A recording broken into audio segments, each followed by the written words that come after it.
février 1986 pour nous être capable de déchouquer que macaque ça. Donc, en pile bataille qui était faite. 40 ans après, pour quel bilan? 40 ans après, qui ça nous songe? Qui ça marqué nous? Qui ça nous comprend? Est-ce qu'on a des raisons pour nous voir Duvalier aller? Si oui, pourquoi? Sinon, pourquoi aussi? Vous voyez aller pour faire quoi? Haïti n'a qui est pas lié journée jeudi. Qui est-ce qui est pas bon? C'est dirigeant depuis 40 ans yo? Ou bien c'est mon qui a dirigé bien avant yo? Ou bien est-ce que c'est nous-mêmes peuple qui pas comprendre ça qu'a fait là? Journée jeudi qu'est-ce qui a raison? Gang yo, oligarque yo, international là, ou bien dirigeant yo?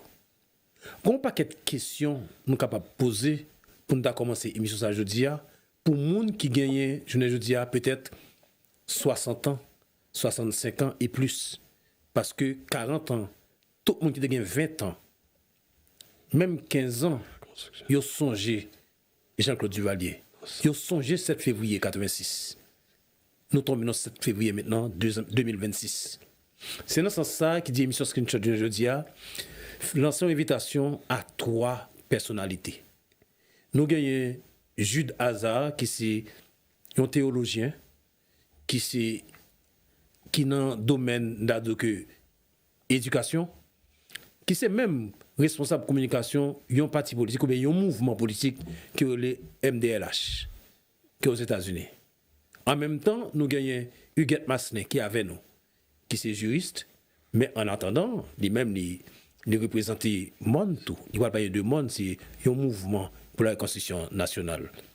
Donc, en même temps, je ne vais pas quitter 2 politiciens au campé, 2 représentants d'un mouvement, et puis je ne vais pas chercher à gagner un politiste ou bien un sociologue dans le milieu. Donc, je fais appel à Dr. Pierre Josué, qui est avec nous tous sur le plateau, qui peut essayer d'entrer dans le temps 2 et personnalité ça 2 membres parti politique 2 membres mouvement politique ça MDLH qui est aux États-Unis et MON qui est en Haïti mais avec Huguette Massenet qui représente le bois ici parce que docteur Palem Mathurin n'est pas là. Donc m'a tout dit nous bonsoir, bienvenue et madame Huguette Massenet tout dit que femme d'abord ou c'est juriste représentante MON comment nous est. Bonsoir tout d'abord pour ce chéri. Moi pas plus mal, je dois dire pas plus mal. Parce que moi, j'ai attrapé grippe que tout le monde connaît, qui ont épidémie, qui a fait ravage jusqu'aux États-Unis. Donc, tout le monde, j'en viens, j'étais malade. Mais je dis, bon, pas plus mal. On me sent bien. Pour me là, avec nous. Pour me parler de 7 février, encore aujourd'hui, après 40 ans, nous toujours dans le même combat et nous parlons qui chantent pour nous sortir dans le combat ça qui que nous pas connaît nous pas travailler que le vie éternel quand même faut nous jeune enfin. D'accord. Et avant quitter Maloué Jude Hazard qui est avec nous depuis les États-Unis pour moi est-ce que là avec nous déjà mouvement et MDLH Jude est-ce que là Bien sûr, nous là. Bonsoir tout le monde. Bonsoir. Bonsoir, bonsoir madame, bonsoir monsieur. Et merci encore pour l'invitation. C'est un honneur pour nous pour faire rappeler qui côté nous sortis, qui côté nous est, qui côté nous arrivé. Alors bien entendu, je voulais pour ton correction que MDLH, Mouvement démocratique libéral d'Haïti, c'est un parti qui pas nous-mêmes c'est en Haïti que nous avons fonctionné. C'est pas aux États-Unis. Nous gagnons des membres de la diaspora un peu partout dans la diaspora. Mais l'office direct du parti, c'est en Haïti. Et la base du parti aussi, c'est en Haïti. Parce que nous comptons près de 465 000 membres en Haïti seulement. Et nous avons tout le département pays organisé de manière organisationnelle. Nous gagnons, nous sortis depuis la commune, État, ça n'a pas les départementales. C'est-à-dire, ce n'est pas un parti de la diaspora, tout simplement. Nous enchéris les membres de la diaspora, mais nous sommes un parti qui, naturellement, est raciné en Haïti. Très bien. Merci. Bon, voilà. Et nous avons avec nous, voilà, et Jude, nous avons et Madame Huguette Massenet, qui est juriste et puis représentante MON. Et puis avec nous encore, nous avons Jude Josué Pierre, qui est avec nous là, c'est docteur en sociologie. Bonsoir, docteur. Je dis bonsoir aux auditeurs et auditrices de l'émission Screenshot. Bonsoir aux panélistes, à Huguette, à toi professeur, et bonsoir à professeur Jude, je crois qu'il est de l'autre côté, et puis bonsoir aux techniciens donc, dans le monde entier, les Haïtiens et les Haïtiennes de partout, et on va dire les amis d'Haïti également sont salués aujourd'hui. Le décor est planté. Vous, les téléspectatrices et téléspectateurs, voilà l'émission que nous avons conçue pour vous. Donc, c'est Screenshot, 50e sortie. Donc, c'est toujours la veille du 7 février. Nous parlons en quelque sorte. Thème, non, c'est février 86, février 2026. Que peut-on retenir de l'histoire d'Haïti? Madame Huguette, vous avez songé, qui ça a marqué où pendant 40 ans ça? Pendant 40 ans ça qui marqué, je pensais que c'est dans le même esprit avec tout Haïtien. C'est-à-dire que nous toujours dans une série de crises politiques récurrentes à chaque fois que nous devons avancer dans alternance politique démocratique. Voilà. Donc nous toujours, en fin de compte, résultat, depuis 86, nous n'avançons pas. Nous restons toujours au même endroit, c'est-à-dire dans un carreau qui risque de devenir éternel. Et c'est pour ça que moi, je milite pour mon pays, parce que j'ai de l'espoir qu'un jour, je verrai quand même, ne serait-ce qu'un petit changement, parce que mon rêve, c'est de revoir mon pays, de retourner dans mon pays. Voilà. Très bien, mais ça n'oublie souligner, c'est représentante MON. Ça, voilà. Mon nom. T'as une question. Mon nom, c'est en coalition. C'est pas un parti politique. C'est une coalition qui comprend des partis politiques, des personnalités des particuliers et des sociétés et des organisations de la société civile. Et au total, sans compter donc, les membres particuliers, il y a 3800 entre les partis politiques, les organisations, les associations, les fondations qui forment cette coalition. Et donc, coalition MON signifie mouvement pour la réconciliation et la reconstruction nationale.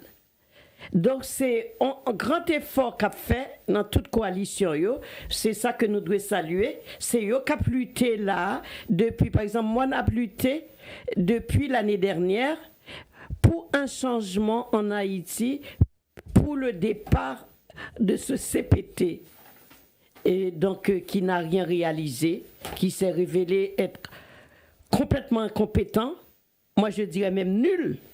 Je ne peux pas dire qu'il échoué, parce que pour moi, l'homme échoué, c'est là qu'on a une intention réalisée en bagaille, il y a un obstacle qui fait que ou pas réaliser. Mais au départ, pour le professeur Chéri était avec moi, quand on organisait un grand colloque à la Bourse du Travail de Saint-Denis, j'ai voulu prévenir les Haïtiens qu'il fallait rien attendre de ce CPT. Pour quelle raison? Je savais très bien que ce CPT n'allait rien réaliser. Pour qui ça, comme tu connais pas réaliser? Comment? Il suffit d'analyser. Comment voulez-vous que vous avez 9 personnes qui prétendent vouloir diriger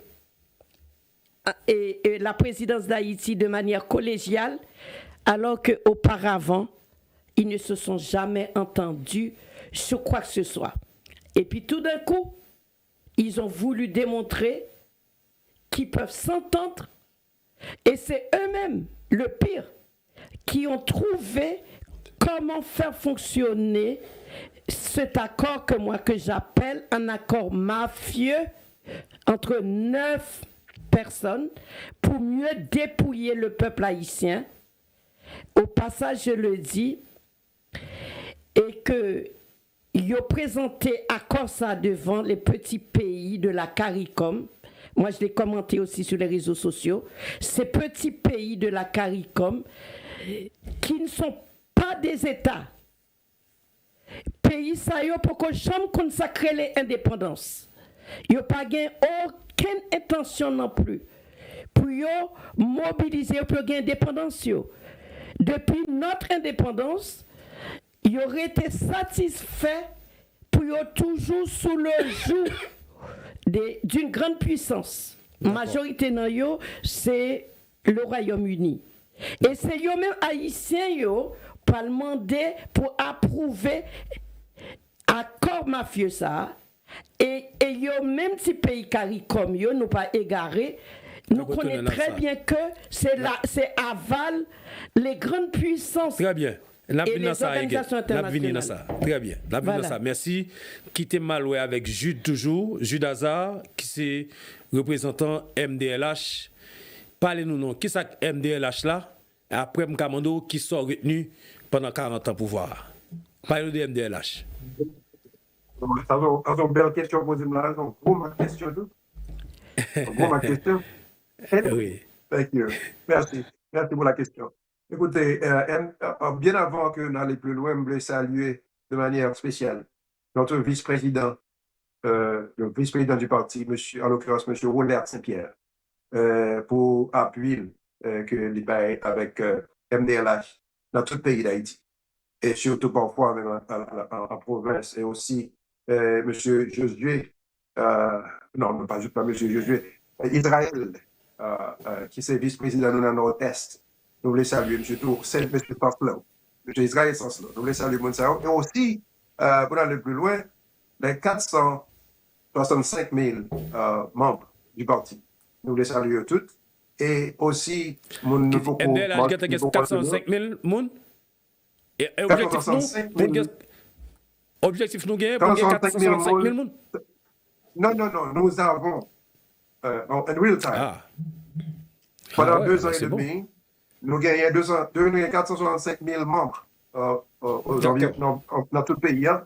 Et puis, nous gagnons à peu près 4 organisations de la société civile qui joignent avec nous. Donc, nous avons avancé.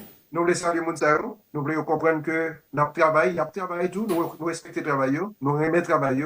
Et nous continuons le travail pour ce rêve, pour que nous voyions un meilleur Haïti. Donc, Haïti, qui est MDLH là? MDLH, en fait, c'est un parti politique qui voit le jour en août 2023, disons. Aspiration, nous, c'est pour un changement dans le pays.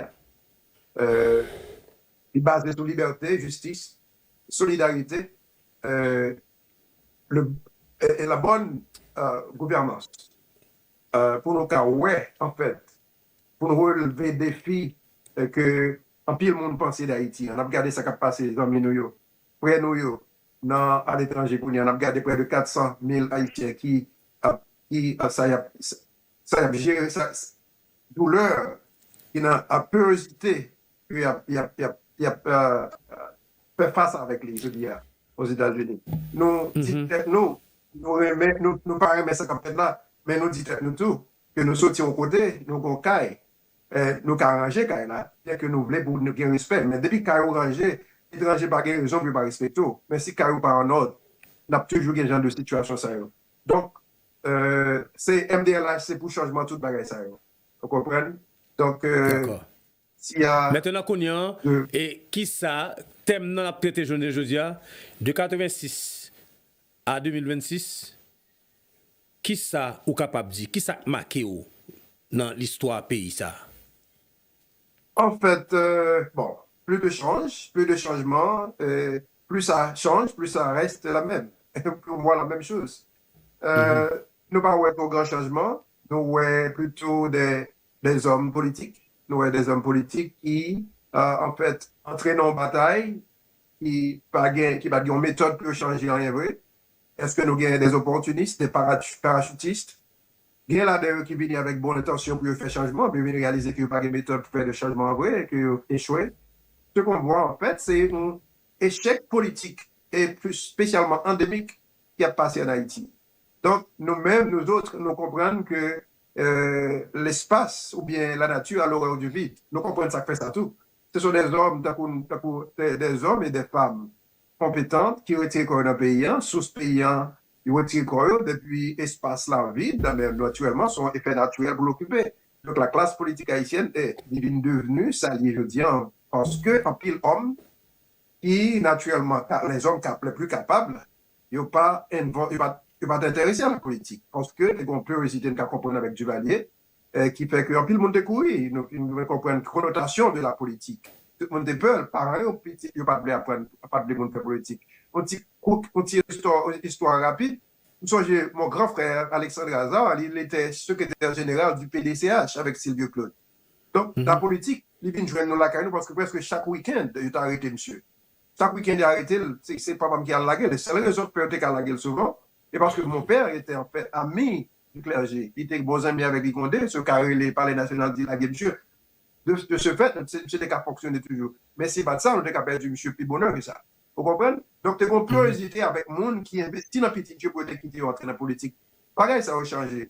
Vous comprenez? Donc, ça nous retient, ça nous ouais, c'est rien, on retient le vide. Parce que nous n'avons pas rien pour nous montrer, nous n'avons pas réussi pour nous dire, mais ça nous fait que chaos. Donc, on nous rebat de cadre là. Très bien. Bon, nous avons un sociologue avec nous, docteur Pierre Josué.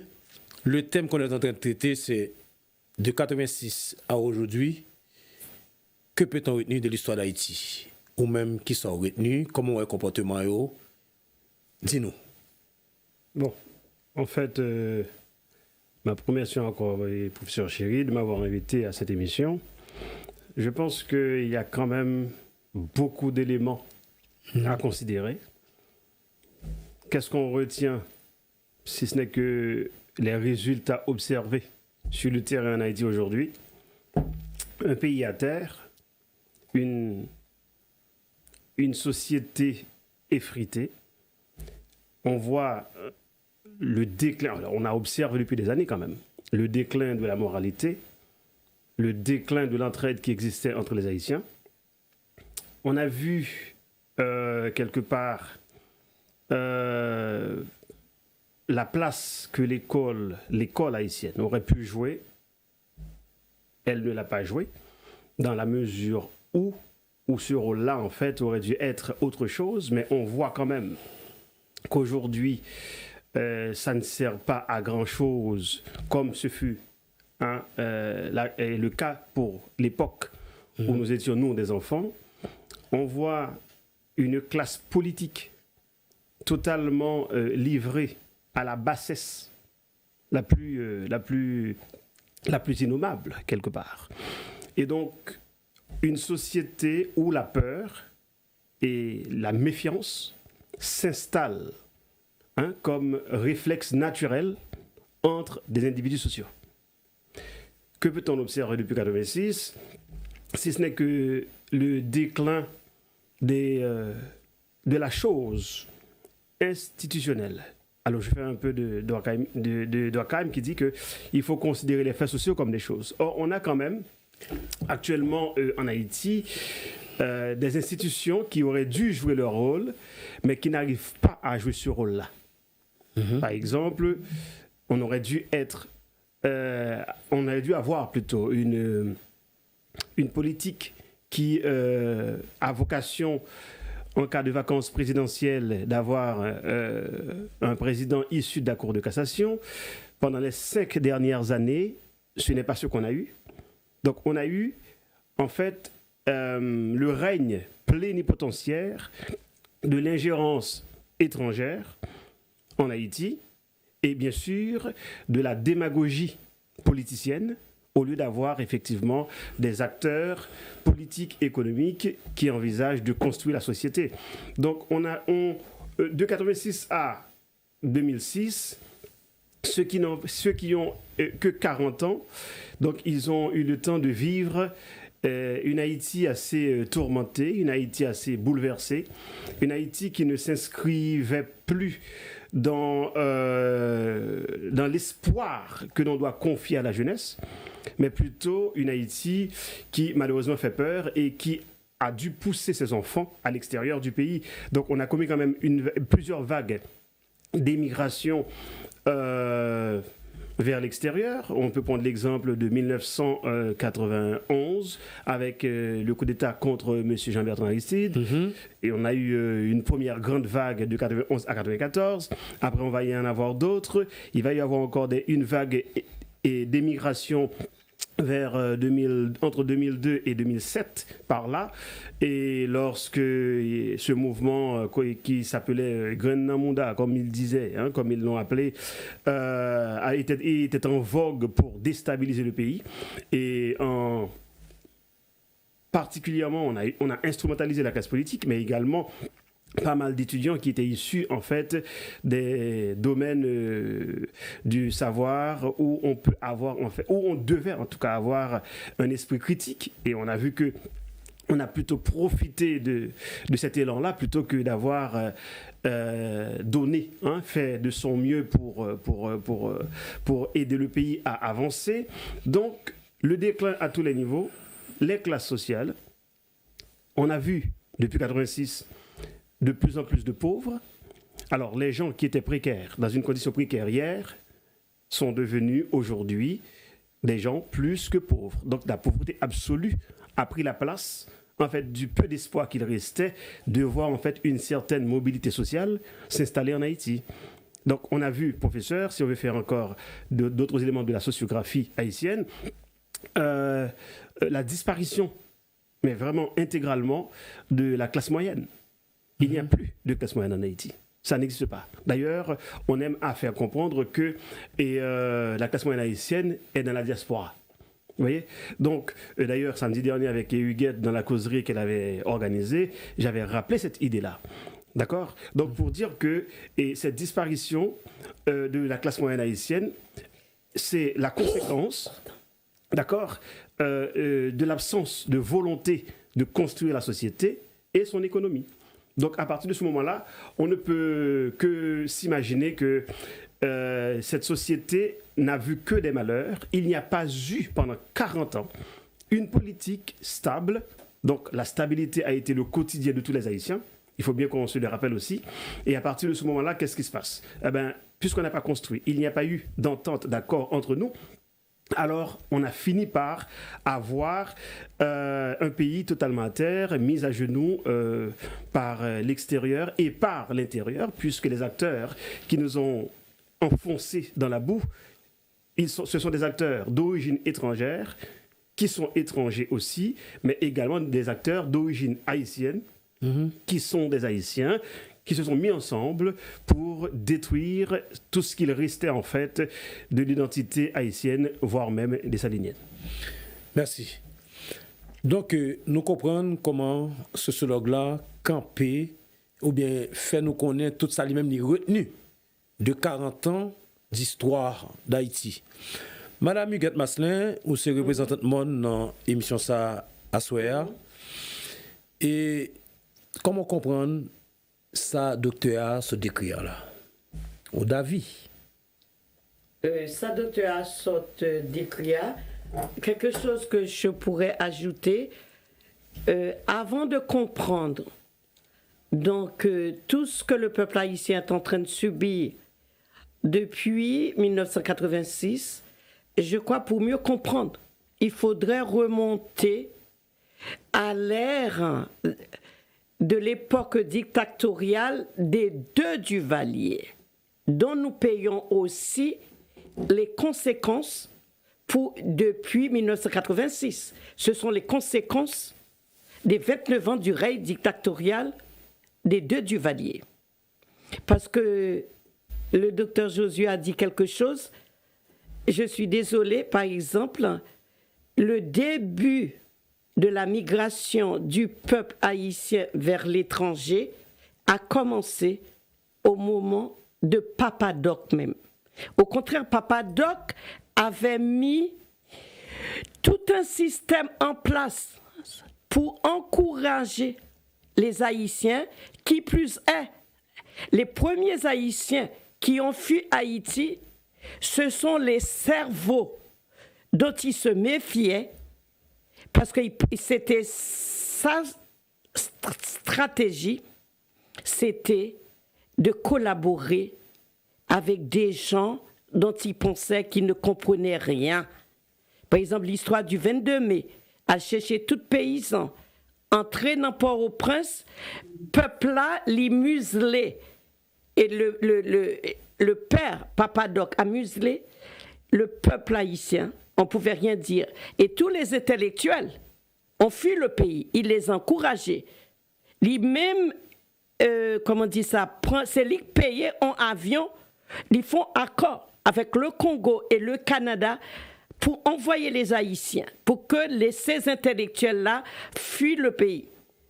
Nous avons, parmi ces intellectuels-là, c'est la première vague de migration. C'est tous nos professeurs, nos ingénieurs, nos docteurs. C'est tout ce qui pourrait faire avancer le pays. Eh bien, Duvalier les encourager à partir.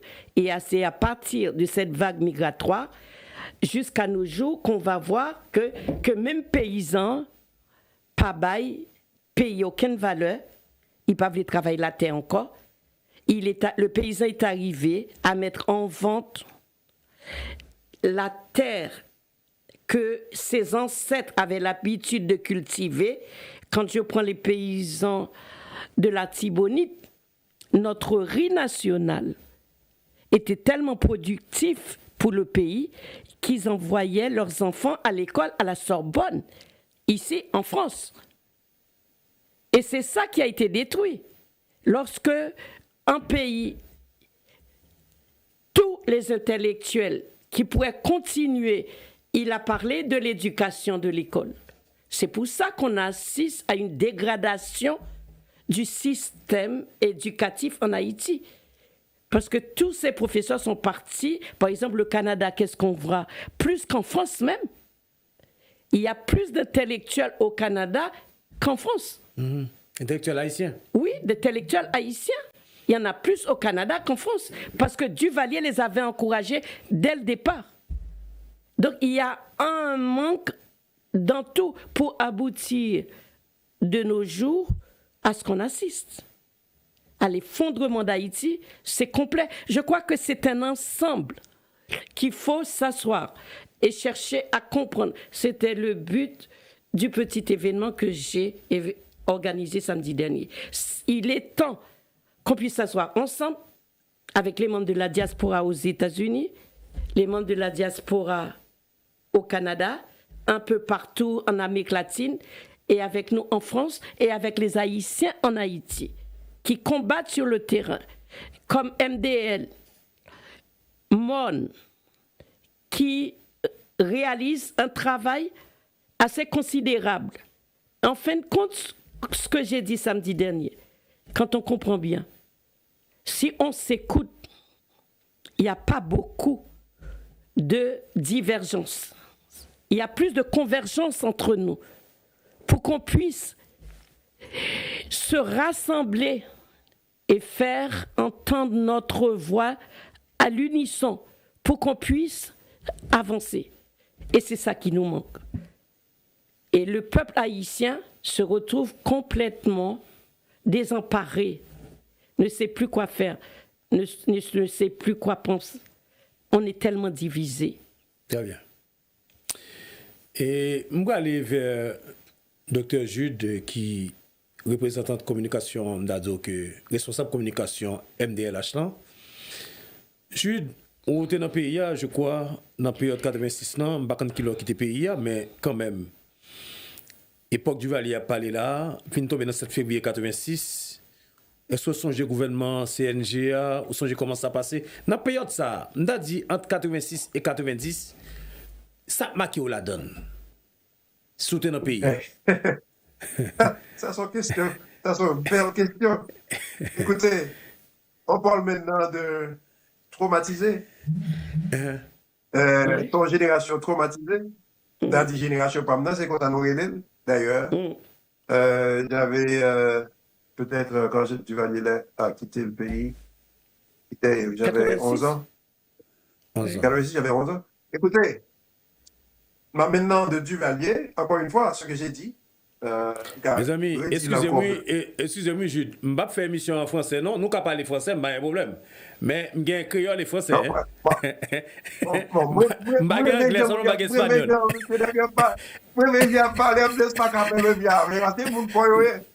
Non, même si je ne pas émission à fait en français créole, mais créole priorisé dans l'émission ça. Surtout dans parler politique ça comme ça. D'accord?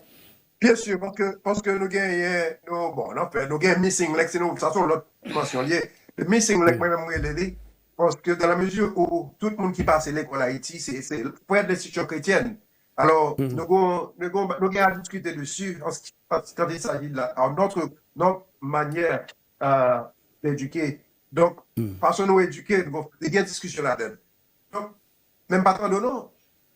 M'entends très bien. Ok. So voilà. Époque 86, ça c'est jour, d'accord, nous sommes traumatisés parce que c'est là ça, nous pas mourir, nous caille cap craser devant la caille nous cap entrer dans la caille prend tant que fourmi que pour manger, nous bagaille que nous pas connaître, c'était traumatisant, plus fast forward, nous dormir à 9h du soir, réveiller à 1h du matin au coup d'état. Nous sommes président, nous finalement, 90, nous avons une élection, un président finalement qui paraît un prêtre populaire, qui finalement accédé aux affaires de l'État, tout le monde avait espéré qu'on va le faire, et puis soudainement, un coup d'État fait encore. Et ceci, première fois, c'était la content. Et deuxième, quoi, pour nous, 91. Et c'est grâce. C'est grâce. Donc, oui.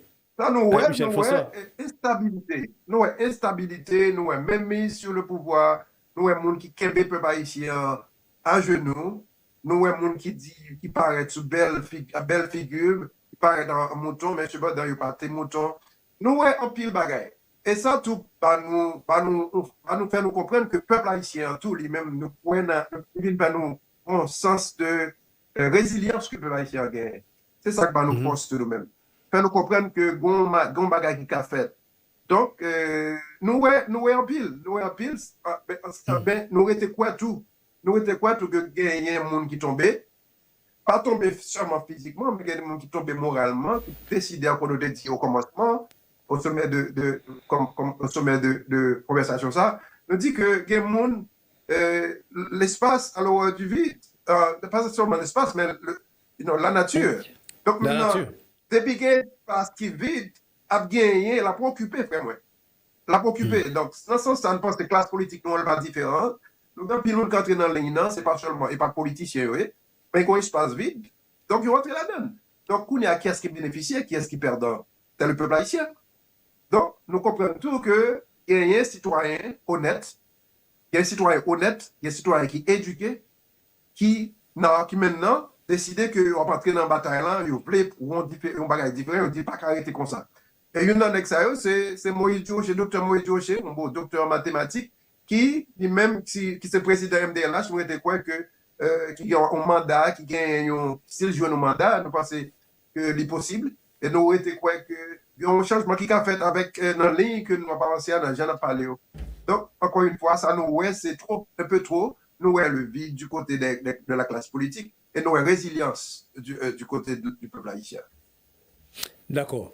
Et docteur Josué, moi-même, je suis aimé avec nous qui dit que quand pile parole qui a parlé dans séquence dans période ça yo, on regarde la période 90 élections faites là, Kevin Banou président Aristide et coup d'état ça, même si Gertz parlait tout à l'heure de 30 ans du Valier, mais qui mettait nous dans sa nouille là, mais est-ce que avec l'arrivée, la venue de Jean-Bertrand Aristide, ça n'a pas porté un coup ou bien pas changé le cours de l'histoire d'Haïti? Bon, Ah, c'est Dr. Josué. Docteur Josué. C'est une question qui est très intéressante. Bon, les personnels, en principe, ça, comme ou même ou habitude de comportement. Oui, parce que. Alors, ça va le poton coup, parce que là, nous songeons l'histoire pays d'Haïti, dans la cause politique. Alors, Huguette font bel râle sur 29 ans. Et Duvalier, qui était occasionné effectivement pour des raisons politiques. L'émigration de bon nombre d'intellectuels haïtiens. Et nous avons perdu, effectivement, classe intellectuelle là. Alors, ça qui va venir passer par la suite, c'est que avec Aristide, le peuple a gagné un espoir. Il y a un espoir que enfin, il y a un monde qui semblait avec eux, qui sortit dans le qui peut-être t'a supposé représenter eux, et puis changer la situation. C'est ça, c'était quoi qui t'a pas arrivé. Oui, son époque historique, c'est quelque chose que nous n'avons jamais gagné avant. Parce que l'arrivée de M. Aristide au pouvoir, il était marqué toute population haïtienne. C'était historique, parce que c'est le premier facteur d'une élection libre et honnête de chef de l'État depuis Jean-Jacques Dessalines. Parce qu'après tout ça qui peut passer après, c'est coup d'État, c'est nomination, c'est etc. Christophe Ponor et Pétion Sud, et puis bataille commencée. Depuis là jusqu'à 1915. 1915, occupation américaine. Donc, occupation américaine, nous allons monter, etc. On va pas tout le monde. Bon, nous allons commencer plus ou moins. Gonti, possibilité pour nous respirer en 1900, on va dire, avec, dans les années 46, avec Dumas estimé. Dumas estimé, Daniel Fiolé. Et qui voulait faire quelque chose.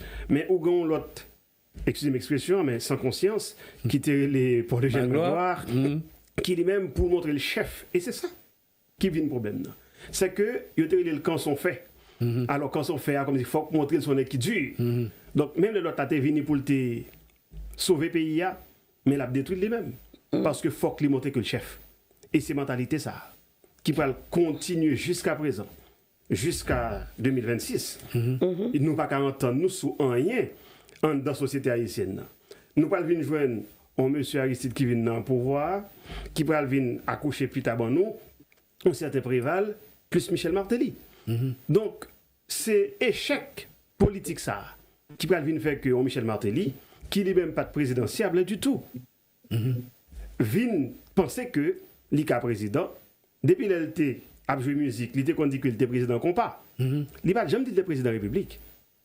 Les jeunes trop vite là, sont intelligents d'entrer là-dedans. Là, pour rejoindre Jules Hazard, qui fait connaître que la nature a horreur du vide. La nature biologique a horreur du vide, la nature sociale aussi. Parce que citron là, lui-même l'intelligent paraît, il entre là-dedans. Mais le fait que les vignes entrent là-dedans, ça va le montrer que c'est parce que un travail qui n'est pas fait. Mais qui travail qui n'est pas fait? C'est que l'élite haïtienne politique là, elle n'est pas formée pour remettre Haïti, elle n'est pas formée pour développer Haïti, elle n'est pas formée pour créer société. Et pour prendre l'expression, pour faire société. Donc à la gueule comme ça. Ma la gueule comme ça, professeur. Vous comprenez pour qui ça? Résultat là, actuellement, par exemple, dans le pays d'Haïti, on polémique dans la société entre l'école congréganiste et l'école lycée, l'école nationale. Et l'école congréganiste, yo ba yo timounio, ça quoi le chef pita yo, ni ça sont dans lycée yo. Bon pour l'école congréganiste d'abord, qui ça yo ba timounio? Yo ba timounio yo anti-valeur. Yo pas formé des petits patriotes pour nous. Et semaine ça encore, m'attendais dans sous réseau une jeune dame qui peut-être au Canada ou aux États-Unis actuellement, mais parce qu'il t'a parlé anglais un petit peu, qui a raconté, professeur, que l'était dans l'école congréganiste, l'école KME, il était toujours appris pour le mépriser élève qui est dans l'école lycée. Et son éducation, c'est là que moi, anti-valeur. Son éducation anti-patriotique. que l'on peut appeler aussi une anti-éducation patriotique. Donc, lui-même il dit que Timoun saute dans l'illusion, ça, lui-même l'a prêché qu'on y a. Parce qu'il vient de comprendre que, et quoi il dit qui est très fondamental, il dit que c'est dans l'illusion que vous mettez nous. Les fourrés gens de bagages, ça on en tête nous. Parce que l'un fin rive pita qu'on y a là, nous parle entrer dans la société. Moi-même, je prends discours en acteur social, en forme, qui vivent ça l'abdi. Ce n'est pas en théorie, c'est pas que le vivent lui-même, donc nous avons théorisé à partir de ça. Les deux comme ça que Pita, nous venons faire ça, nous pas de faire, parce que nous pas dit nos vérités dans les petits. Donc c'est une illusion que vous mettez. Nous faisons comprendre que le nous là, nous apprenons pas les français bien, nous faisons ces bagailles, nous avons avenir qui tout tracé devant nous, et pourtant, c'était tout à fait faux, dit cette jeune femme. Donc, me rapporter, si il y a quelqu'un qui te suivi, qui contendait le tout, il a dit, il a peut-être ou bien il dit que, et ça, il a pensé de ça. C'est ça, me tendait, moi-même, dans la bouche, il y a témoin. Moi-même, tout, me passé dans même l'école, ça, me passé dans le lycée. Donc, depuis moyen 1, CM dans l'école nationale, jusqu'à ce que je termine la classe. Moi, je fais toutes les études bonnettes dans le lycée Anténor Firmin. Qui j'ai été formé, nous? Il formé nous pour nous bataille, pour nous apprendre bataille. C'est-à-dire, pour ne pas attendre, professeur, pour ne pas attendre, on sait de monde. Il formé nous pour que nous avancer malgré tout. Tandis que l'autre là, il est surprotégé, nous-mêmes, nous pas surprotégés, nous sous-protégés. Ça, c'est le premier problème. Deuxième problème, c'est que l'État a eu le malheur de laisser entre les mains du secteur privé d'éducation, on va dire la majorité de ce secteur, parce que 80% et plus, 80-85% bon, et plus, et forme les jeunes. C'est pas de la faute des jeunes. Au contraire, maintenant je comprends mieux que la discrimination était objet d'éducation, maintenant elle est devenue facteur de rapport entre les jeunes, enfin entre les adultes d'aujourd'hui qui ont été jeunes hier. Et ceci, dans toute classe sociale, on va le venir. On va venir dans la classe sociale inférieure, on va venir dans la classe sociale moyenne, on va venir dans la classe sociale supérieure. Ce qui signifie quoi? Pas de monde qui échappait à ça. Donc, pendant plusieurs générations, pendant plusieurs décennies, travail de préparation de citoyens dans le but de remettre pays, de développer pays, travail ça, m'a dit parfait, non? Ou pas tapla, professeur? M'a tapla, Huguette pas tapla. Mais, gon force contraire, qui est tellement puissant, qui vient faire que nous rater vocation. Nous. Et vocation, ça, c'était faire pays, faire nation, faire société. C'est ça, l'idée. C'était inscrire nous dans l'identité ancêtres, nous, qui t'est dit l'union fait la force, donc dans l'esprit même de la complémentarité. Or, malheureusement, nous pas arrivé à faire ça. Donc, c'est ça qu'il faut voir que je ne dis. Nous avons une société qui est totalement éclatée, pas gain entente. Donc, tout secteur, en fait, toute, on va dire, catégorie dans la classe sociale inférieure, il n'y a pas entente. Pour la classe moyenne, non. Entre soi, pas d'entente. C'est-à-dire qu'il n'y a pas de logique de classe visant la construction, donc le constructivisme social. Ça n'a pas existé presque. Il y a des gens qui ont pensé, il y a des gens qui ont proposé, mais ce ne sont jamais ceux qui détiennent en fait le monopole du pouvoir légitime. Et donc à partir de monsieur Dame Sayo, pardon, ils ont sorti effectivement dans le lycée, ils ont sorti dans le collège, ils ont sorti dans l'école congréganiste, ils ont sorti dans l'autre type d'école, dans le secteur et privé d'éducation. Et c'est là que nous venons comprendre que gagner il y a un véritable problème, parce que si moun qui doit faire travail là, il pas arrivé faire, c'est que bon côté sorti. Est-ce que c'est alors c'est à la fois deux choses. En tant que sociologue, faut que moi dise que li à la fois cause et conséquence. Ça n'a vivre je ne dis ça n'a observé dans la société, ça n'a gardé yo. Ça nous ouais yo résultat que nous gagnons, li à la fois cause et conséquence, parce que li c'est conséquence d'un type d'éducation familiale, scolaire, religieuse qui mène nous là. On nous prend cadre religieux, il va jamais apprendre chrétien pour les bouillir feuille pour le bois par exemple, parce que c'est bagaille vaudou. C'est comme ça, c'est ça il a été fait comprendre. Et vaudouisant, il pas apprendre ni comprendre chrétien comme petit Dessalines même avec elle. Dessalines c'est pour lui, il pas pour l'autre là. Ou quand on discrimination chita. Et ceci, les tout côté. li dans l'école, li dans Kaila, li dans l'église là, li dans Foal, dans Badia. Ce qui signifie quoi?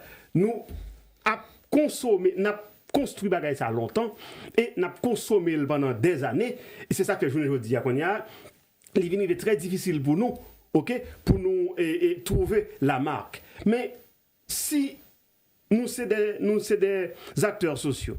Regardez bien pour après. Un par exemple, ça, professeur Chéri, Huguette et M. Jude, qui attendait, et technicien qui est là, qui a fait l'émission là. Et tout le monde qui attendait nous.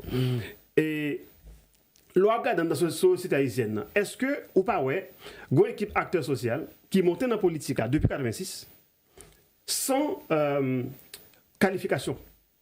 Un paquet qui est élu sans qualification. Un paquet qui nommé dans ces deux postes sans qualification. Pour qui ça? Parce que, il va apprendre nous respecter l'institution qui nous va servir. Comme un tel lame qui a tout, même le pas de compétence pour ça. Donc, comment vous voulez un pays fonctionner si l'acteur social devant activer cette fonctionnalité, il n'a pas gagné possibilité, il n'a pas gagné savoir-faire nécessaire pour activer, pour le conduire. Donc, il y a un défaut dans la société, qu'une carrière, un défaut de leadership aussi lié au type d'éducation sociopolitique que effectivement yo attribué nous depuis 1986 jusqu'à aujourd'hui. Je ne pas dire qu'avant il était excellent, mais avant nous avons eu quand même un Jean-Dominique en Haïti, nous avons eu un Serge Beaulieu, nous avons eu un Roger Lafontaine. On peut les aimer ou ne pas les aimer, mais c'était des gens d'une connaissance, d'une capacité politique et extrêmement important. On a eu Hubert et de Ronceret, on a eu le professeur et Stéphane Maninga, on a eu Madame Mireille Durocher-Bertin, on a eu Yves Volel, on a eu le président du PDCH. Ces gens-là avaient et Sylvio Claude. On a eu un Marc-Louis Bazin. Gérard Pierre Charles. On a eu pas mal de bons acteurs politiques. Mais malheureusement, monsieur et professeur Serge Gilles, qui quittait nous pas très très longtemps, et de ça. Donc, l'on gagne type de Mounsa, ok, un don pays qui était capable, mais gon défaut de fabrication, on ne s'entend sur rien. Donc, si nous parlons. Elle propose là. Donc, Huguette, non, la propose et puis n'a tourné pour nous capable faire émission. Pas un problème parce que volume dans trop haut, on nous font baisser. Pas bouger, n'a tourné régie, n'a propose, n'a tourné. La culture, le droit, la politique, l'économie, la spiritualité, la gastronomie, la science ou la technologie, Screenshot. Screenshot, une émission qui répond à votre désir où tout est dit sans langue de bois. Screenshot. Tous les jeudis, HLive TV. Screenshot. Screenshot. Screenshot, chérie.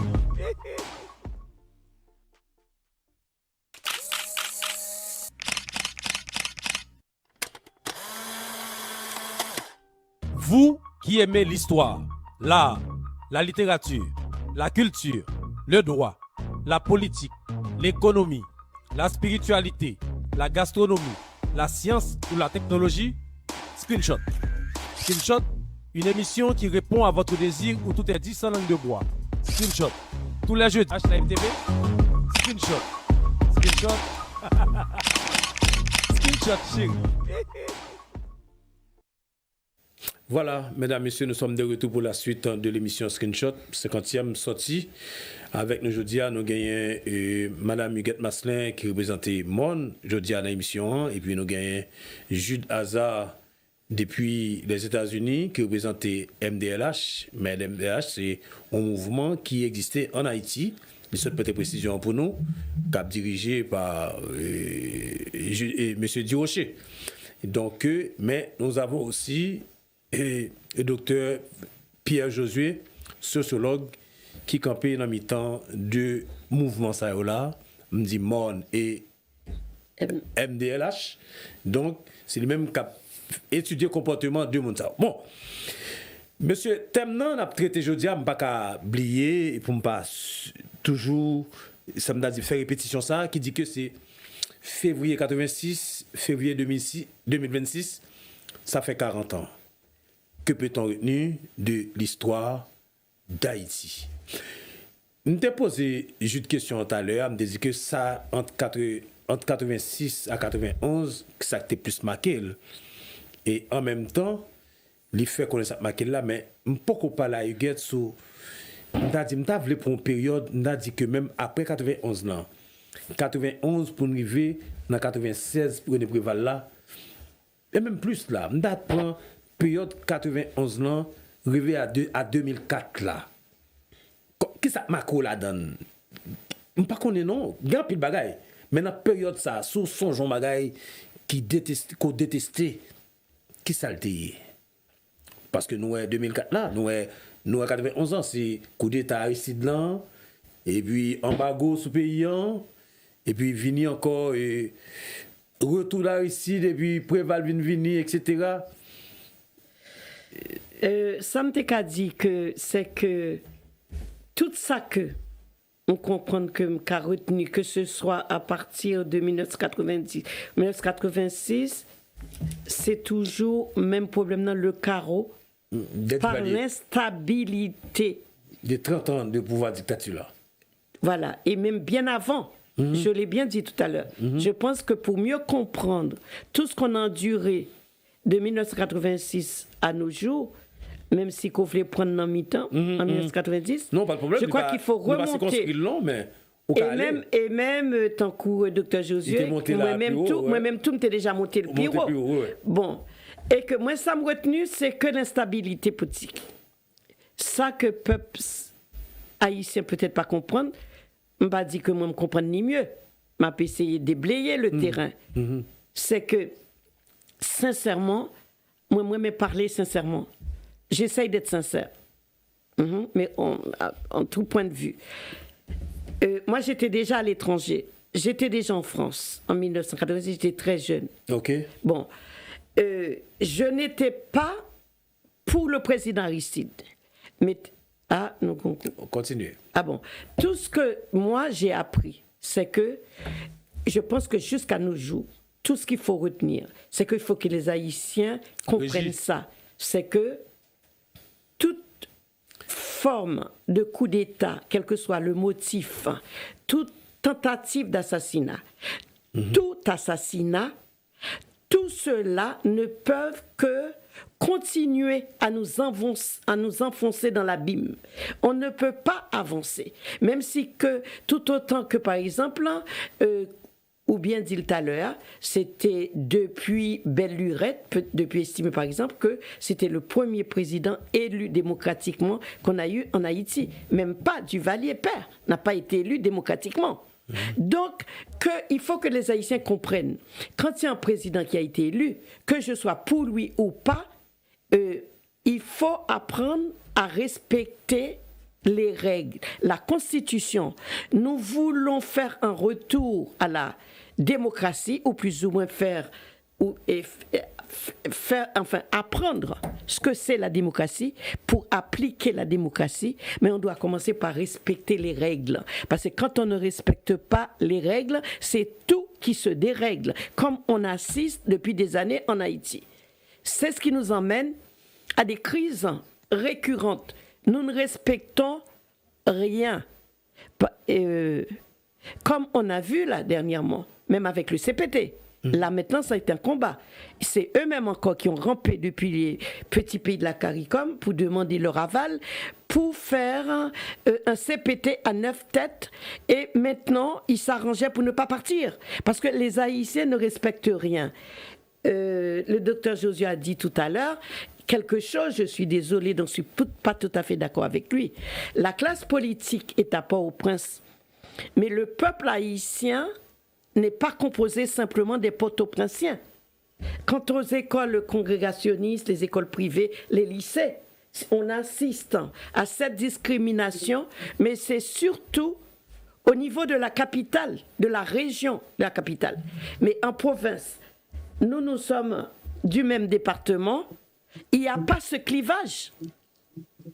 Et quand on prend dans l'ensemble d'Haïti, moi je suis protestante, je ne vais pas faire l'éloge de la religion protestante.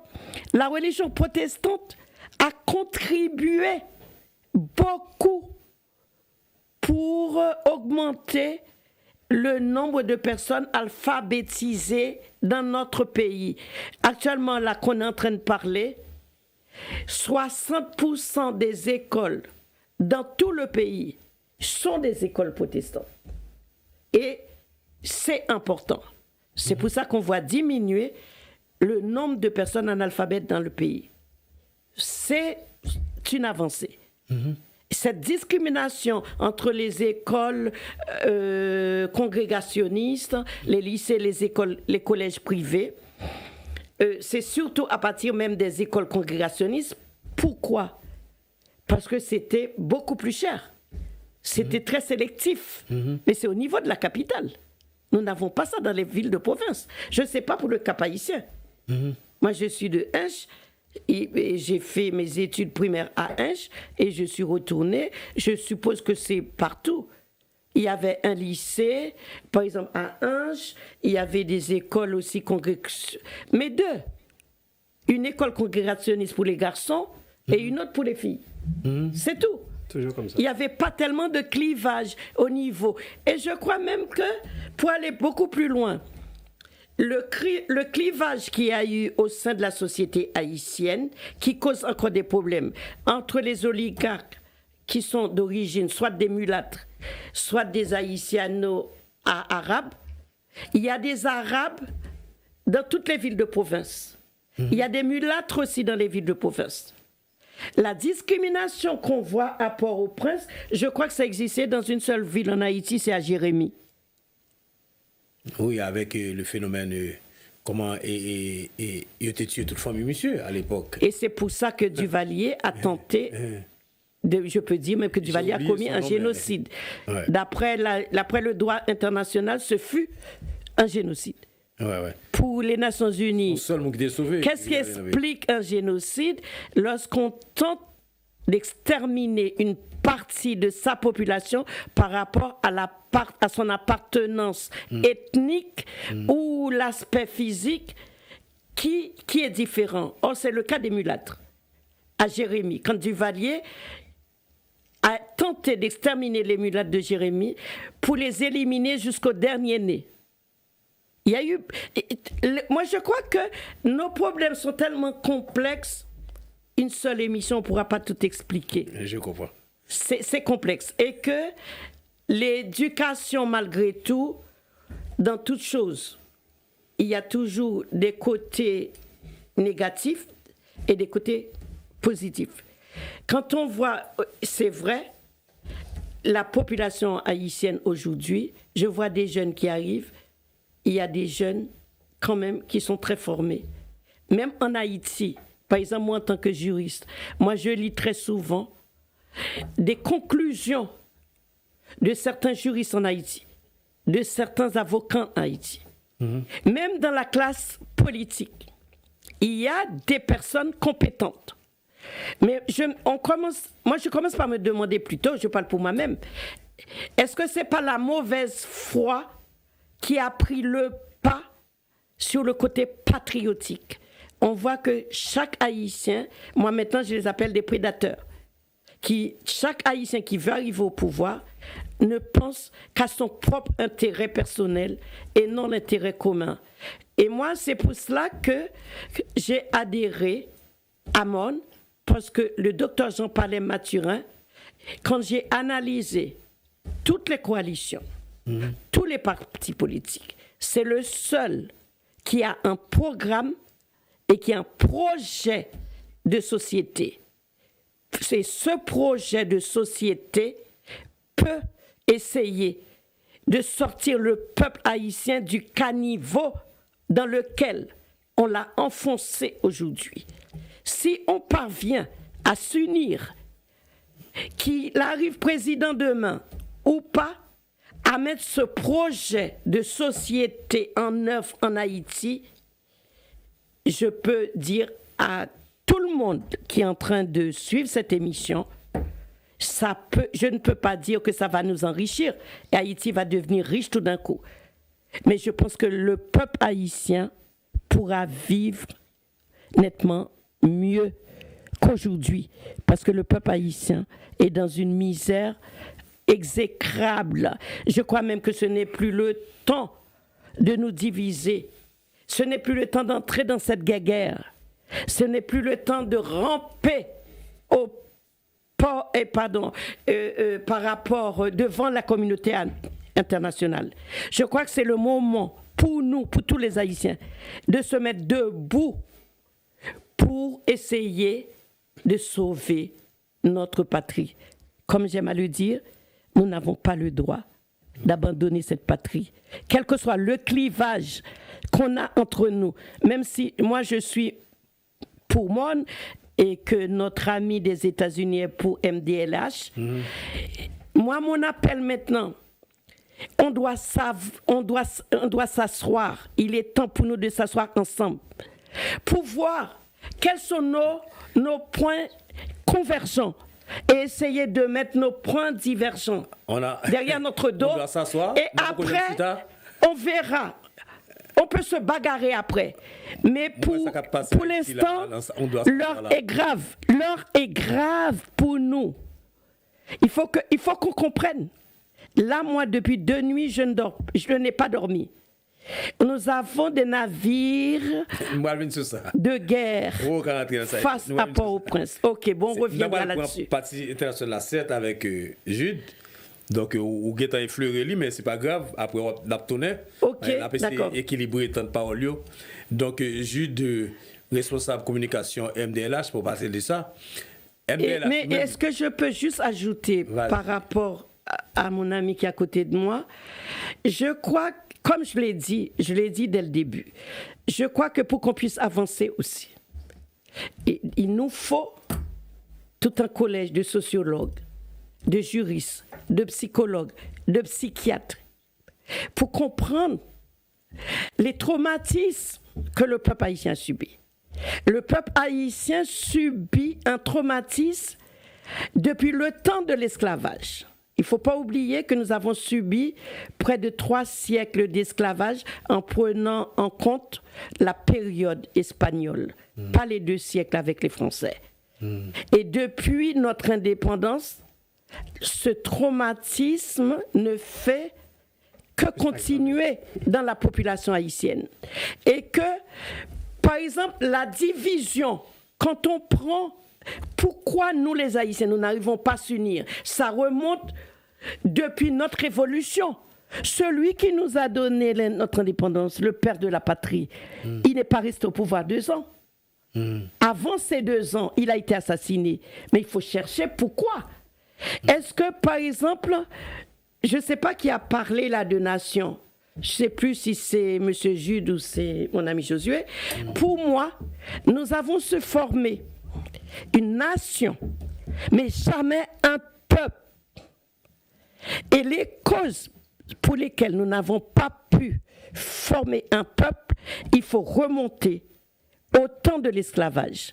Parce que dans le bateau, dans les cales des bateaux, qui nous emmenaient en Amérique, moi, je pouvais être du Congo, Josué pouvait être du Bénin, toi, tu pouvais être de l'Afrique de l'Est, et nous étions dans le même bateau, et nous ne nous comprenons pas. Nous avons tendance à oublier les guerres tribales en Haïti, en Afrique. Même depuis l'Afrique, c'est pour ça que nous, Haïtiens, nous avons ce proverbe, c'est depuis la Guinée que nègre aille nègre. Parce que nous nous battons depuis l'Afrique. Par exemple, le Bénin, nous avons certains pays en Afrique qui étaient plus ou moins forts, qui ont participé à la traite négrière, qui ont profité de la traite négrière. Donc, nous venons d'une multitude de tribus en Afrique. Je crois que c'est l'une des causes, justement, pour lesquelles nous n'arrivons pas à nous unir. On invite un Haïtien, je lui dis, viens, j'ai une idée. Dès le lendemain, lui va réfléchir comment faire pour te trahir, pour que lui, il a déjà la pensée d'aller créer quelque chose en parallèle à ce que tu essayes de faire. Suivez mon regard. Docteur Judaza, donc... ou même ou c'est représentant, bon, c'est responsable communication MDLH, je me demande comment et monsieur Dirocher, je pense que c'est bien. Mais Jude, est-ce que vous entendez? Jude et moi Jude figé là. Jude pas attendez. Donc Ouais, nous j'ai l'impression. Ouais. à nous garder pour nous et monsieur on nous garder. Et là, petit problème qui t'a gagné déjà, je suis on garder. Dans 40 ans problème non. Est-ce que nous avons gardé ou bien est-ce que nous sommes capables de dire ça? Est-ce que l'international là, les gagnants ont même mise? Est-ce que le gars doit être trempé dans le problème qu'on soulevé là? Jude et Josué, d'après vous-même, comment petit de comportement, ou même sociologue, est-ce qu'on sentit que même si Haïtien a accompli ça donne, mais dans ça nous tout, est-ce que nous avons présence internationale là en dedans problème haïtien? Bon. Ah ben, On va dire que c'est un secret de polichinelle, tout simplement. Un secret de polichinelle, c'est un secret connu de tous. Que étrangers, ils ont fait mémise sous pays. Depuis 1994, ils ont retourné pour une deuxième fois ouvertement après 1915. On va dire après 1934, ils ont été partis. 34. Ouais. Ils ont vu tourner encore, même Jacques 1915. Et ils ont beaucoup jamais aller jusqu'à présent. Et tout ça qu'a fait là, je pense que nous avons mis et dans le cadre en théâtre géopolitique dans lequel il a inscrit Haïti d'emblée. Parce que professeur, et ça qui gagne actuellement, c'est pas seulement une mainmise, gagne un pouvoir autoritariste de domination, de classe, de race, d'ethnie, que ont imposé à Haïti depuis 1994, mais qui vient matérialiser en 2004, lorsque ils vont établir des comptoirs politiques qu'on appelle des ambassades, qui vont se constituer en un corps qu'on appelle corps groupe. OK. Et donc, corps groupe là lui-même, qui ça le fait? Il est là, soi-disant, pour courir Haïti. Mais nous, que ambassadeur corps groupe, ils ont interféré dans les affaires internes du pays. Ils ont parlé dans la bagaille politique Haïti, sans diplomatie.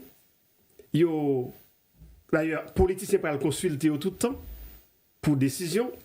Je me dis ça. Et là, il a fait une dernière tentative après Jovenel Moïse, je crois, pour faire un conseil électoral provisoire. Et puis, il y a un monsieur qui a parlé qui dit, mon cher, et sur le réseau, et l'ambassade américaine contacté, oui, pour le secrétaire général, conseil, on CEP dans le pays. Qui est-ce qui contacte l'ambassade américaine? Donc, c'est plus que de l'ingérence. C'est un manque cruel de respect. C'est une humiliation profonde. Et c'est aussi, de la part des Haïtiens, c'est ce que j'allais l'acceptation d'une aliénation mentale profonde aussi. Et une collaboration, une contribution à détruire la société haïtienne. Et c'est là que la classe politique, là, et que ce soit petite soyette qui la donne, ou bien bourgeois, ou bien classe moyenne qui la donne, il échoue lamentablement. Parce que c'est une classe politique qui s'est érigée en traîtresse vis-à-vis de la nation haïtienne, vis-à-vis de la mémoire ancestrale dessalinienne, noverturienne, christophienne, etc. Donc,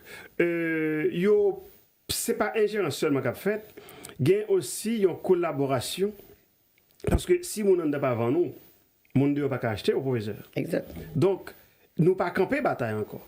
Tu as une période, tu as des hommes politiques, comme Sylvio Claude par exemple, qui ont campé bataille. Tu as M. Hubert de Ronceret, M. Manigat, qui ont campé bataille. Ils étaient en forme de noirisme, qui n'était pas anti-bourgeois, qui n'était pas anti-milâtre, mais qui était dans la démonstration de la présence nègre dans les affaires sociopolitiques et diplomatiques d'Haïti, et ce qui pourrait éventuellement déboucher sur le reste du monde. Or, on a bien vu que et c'est pas ça, nous, actuellement. Nous n'avons pas 30 personnes presque encore. Et lorsque vous avez essayé d'ouvrir bouche pour essayer de penser ou bien orienter le pays vers pour ouvrir les yeux, nous pas ouvrir les yeux là, qui est en face comme acteur politique, là, parfois c'est lui qui est ennemi. Ennemi joué, il n'a même pas tiré avant. Mais ce n'est pas pour le pays qui travaille vraiment. Et c'est là que nous gagnons toute difficulté. La difficulté, c'est que nous suspendons le travail pour le pays nous suspendons le travail pour nation, nous suspendons le travail pour, et, comme tu as dit ça, pour mémoires ancêtres, nous pas équilibrer nous, vraiment, hein, dans la société haïtienne. Nous pas mettre nous dans posture de monde qui a construit société, qui a fait société. Donc, ingérence là, là, mais c'est parce que haïtien, c'est premier responsable dans l'ingérence là. Un petit exemple tout simple. Tant que vous êtes allé à suivre mon regard. Professeur, je ne suis pas parti là, CPT là. Je pas demandé de faire tout le monde $500,000 pour y aller, pour pas arrêter. Si l'Amérique n'est pas frappé pied, il va aller, non? C'est pas ici, non, qu'il va aller. Et pourquoi aller, non? Non, mais. Désolé. Non, mais. Moi-même, y aller. D'accord. Parce que comme moi, sur le réseau, là, il y a un cap dit bon, et nous pour aller, bah, donc du coup, je pensais que vous pour aller. Bon.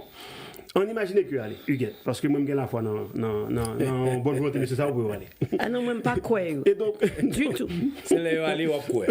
Oui, non. C'est là aller, ma quoi. Non, même comme ça. C'est Saint-Thomas que mieux. Alors, et on nous prend, exemple ça seulement, on nous prend aussi le fait que M. Sayo, campé là, dans tout le monde, il a demandé 500 000. 500 000, mais il a demandé CARICOM, prorogation de un mandat.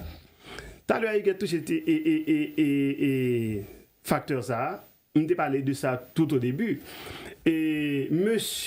CARICOM, il n'y a pas des hommes et des femmes libres de mouvement, parce qu'ils n'ont que des premiers ministres. Ils n'ont pas de président, ils n'ont pas de roi. Le roi, c'est le roi d'Angleterre. Parce que ce ne sont pas des États. Ou le reine, ce fut la reine d'Angleterre. Donc, ce qui signifie quoi? Ce qui signifie que demander à CARICOM autorisation pour ingérer dans les affaires politiques pays, qui c'est des choix qui peuvent influencer le destin pays, c'est demander, bien sûr, au Royaume de la Grande-Bretagne de l'aide. Oui. Donc, c'est indirectement demander à l'Angleterre. Or, nous avons déjà sur le dos et les États-Unis, quand même. Nous avons déjà et le Canada, qui est aussi une colonie britannique. Hein, ça fait partie du Commonwealth, déjà. Donc, avec un Premier ministre, etc. Donc, on a déjà... Alors, maintenant, il nous faut ramener et l'Angleterre via le CARICOM. Donc, c'est pour dire que par cette voie d'occasion, on a montré notre capacité. J'ai dit notre, hélas, parce que ce sont des chefs, soi-disant, de mon pays et dans mon pays d'origine. Donc, on est quand même face à un bagage qui est extrêmement grave, qui montrait que les Haïtiens ont un véritable problème. Nous souffrons d'un mal-être profond qui est lié à la période sauf l'esclavage là, mais qu'il y ait aussi à de multiples périodes de totalitarisme que nous avons connues. Donc, son peuple qui est souvent très agressé en son fort intérieur, et m'a dit que son peuple qui est là, et m'a ça à partir de comportements hommes et femmes politiques. Donc, est-ce que il y a ingérence? Il y a plus qu'ingérence, il y a colonisation. Parce que Haïti, depuis 1994, lorsque et notre ancien président, à qui nous avons fait énormément confiance, et avait ouvert les portes pour permettre l'entrée des étrangers, non, de l'armée étrangère. De l'armée étrangère sur le sol. Et sur le sol haïtien. Donc, c'est ça qu'il dirait les anti-désordres. Même penser que c'est une catastrophe des ordres, parce que c'est la violation flagrante de la pensée louverturienne et des saliniennes, qui ne veulent que l'armée étrangère retourne dans le pays pour venir chef encore. Et il ne va pas tourner ni en tant que militaire, ni en tant que propriétaire. En journée aujourd'hui, il possède des plus fortes dans le pays. Et journée aujourd'hui, l'armée est présente dans le pays et n'a pas relais, s'il vous plaît, pour venir secourir nous. Vous comprenez? Ça dit que nous ne pas gêner. Vous comprenez? On a pris les gens que nous mettons dehors, viennent aider nous. Ça veut dire que son échec lié. Bon, ce n'est pas lié uniquement à l'esclavage, parce qu'il y a notre peuple qui est dans l'esclavage aussi, mais nous avons fait effort. Et il y a les Haïtiens refusé de faire effort. Par exemple, nous en Afrique, et il y a l'AES, et Assimi Goïta, et Ibrahim Traoré, et etc., et l'autre là, comme Noni, qui a fait effort, effectivement, pour remettre les pays sur rail développement, même pas encore sur le développement gigantesque, mais pour mettre sous chemin. Il y a construit tendance qui est liée à développement. C'est ça à faire là. Il y a construit tendance qui est liée à développement. Or, construit tendance qui est liée à développement, c'est déjà éduquer la mentalité du peuple. Ça fait tout à l'heure. L'homme t'a parlé de l'école organisée de discrimination qui existait. Effectivement, il n'est pas à 100%, mais il y a une proportion très représentative en toute société haïtienne. Non? Et on ne peut pas le nier. Mais par contre, nous devons une grande différence entre alphabétiser et éduquer. Oui, l'école, ça a servi à alphabétiser la population, c'est vrai. Je dis à nous qu'à dire en créole également qu'en français. Oui. Ça permet que plus de monde à l'école. Surtout ça qui gagne des moyens, par exemple, des moyens qui sont capables de permettre de mettre dans l'école, ça. Mais c'est des écoles qui sont très chères. Aussi, tout le monde ne peut pas la donner. Il y a une catégorie sociale dans la classe précaire qui n'est pas qu'à fréquenter. Et c'est ça qui fait que les parents qui peuvent mettre des petits gens là-dedans, ils prennent ça avec les coups de poing. Là, pour un coup de poing, son coup de couteau, on a dit que son coup, c'est sans là-bas pour mettre des petits gens là-dedans. Donc, ça veut dire ce que ça veut dire. C'est très symbolique, c'est très fort. Comme ça.